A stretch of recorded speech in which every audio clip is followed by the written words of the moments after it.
Instructed that if they see worship services going on, they will go to the officials of that congregation. They'll inform them they need to stop the services and disperse.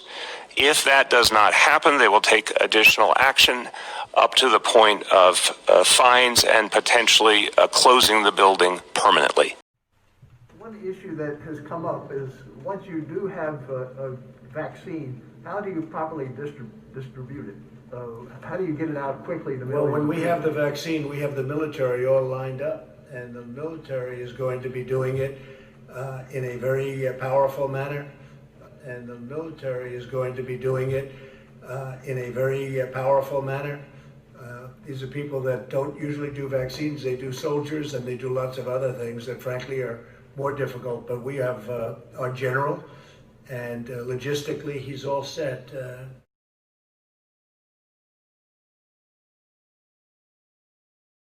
So you have $700 billion and now $716 billion. So congratulations.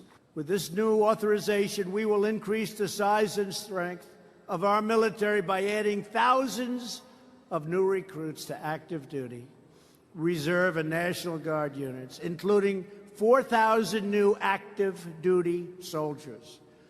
And we will replace aging tanks, aging planes and ships with the most advanced and lethal technology ever developed, and hopefully we'll be so strong we'll never have to use it. But if we ever did, nobody has a chance. But if we ever did, nobody has a chance. But if we ever did, nobody has a chance. And the military is going to be doing it in a very powerful manner.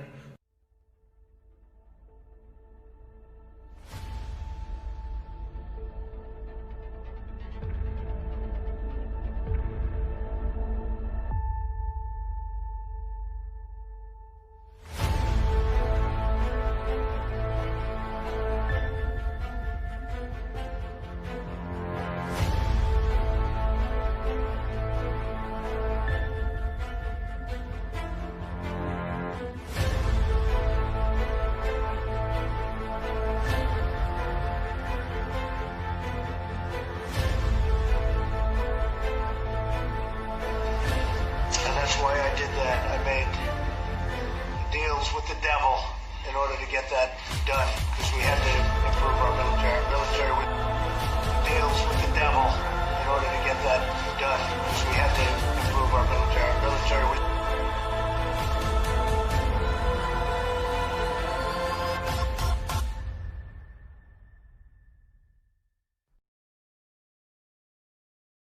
ritual to the wearing. One tries to select a mask that is the antithesis of what the wearer is.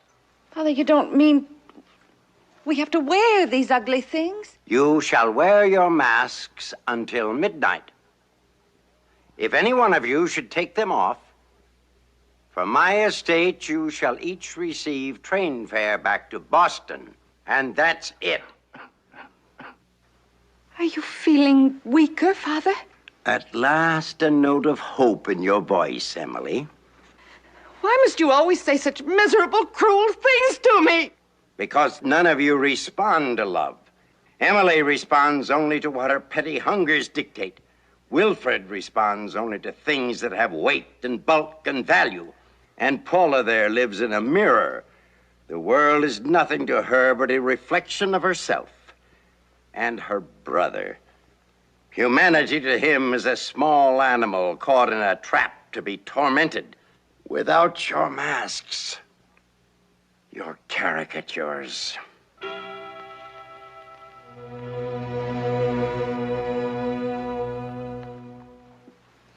He's dead. Now, let's celebrate.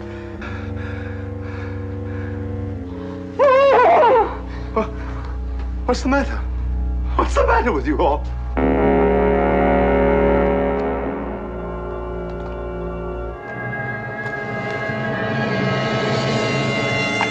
You know, we're in a situation where absurdly and ludicrously. A government is ridiculously claiming that it is interested in saving lives and protecting people's health, and is harassing a man with a health disability and dragging him into court because he refused to bend the knee to this tyranny. But also think about the fact that at the very height of this alleged pandemic, back in April, there was no talk of compulsory masks. No. In all of May, when the figures were dying away to nothing, there was no talk of compulsory masks. In June, when there were no cases virtually at all, there was no talk of compulsory masks. Now, when it's all but disappeared, it's gone.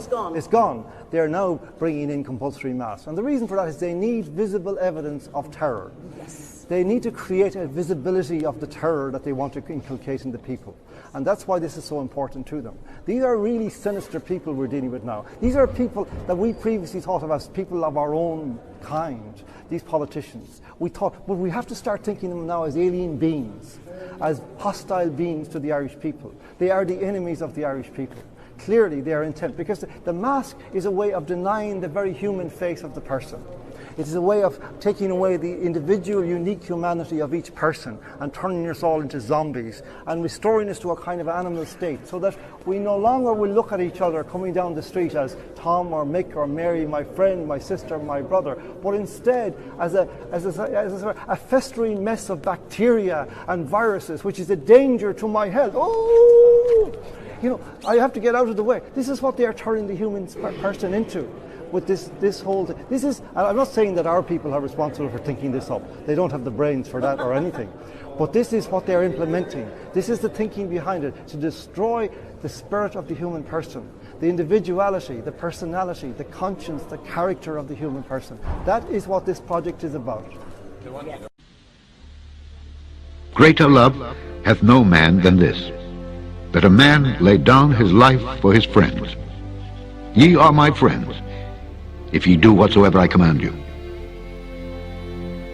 Henceforth I call you not servants, for the servant knoweth not what his Lord doeth, but I have called you friends. For all things that I have heard of my Father I have made known unto you. Ye have not chosen me, but I have chosen you, and ordained you, that ye should go and bring forth fruit, and that your fruit should remain, that whatsoever ye shall ask of the Father in my name, he may give it you. These things I command you, that ye love one another. If the world hate you, ye know that it hated me before it hated you. If ye were of the world would love his own. But because ye are not of the world, but I have chosen you out of the world, therefore the world hateth you. Remember the word that I said unto you, the servant is not greater than his Lord. If they have persecuted me, they will also persecute you. If they have kept my saying, they will keep yours also. But all these things will they do unto you for my name's sake, because they know not him that sent me. If I had not come and spoken unto them, they had not had sin, but now they have no cloak for their sin. He that hateth me, hateth my Father also. If I had not done among them the works which none other man did, they had not had sin. But now have they both seen and hated, both me and my Father. But this cometh to pass, that the word might be fulfilled that is written in their law, they hated me without a cause. But when the Comforter is come, whom I will send unto you from the Father, even the Spirit of truth which proceedeth from the Father, he shall testify of me. And ye also shall bear witness, because ye have been with me from the beginning.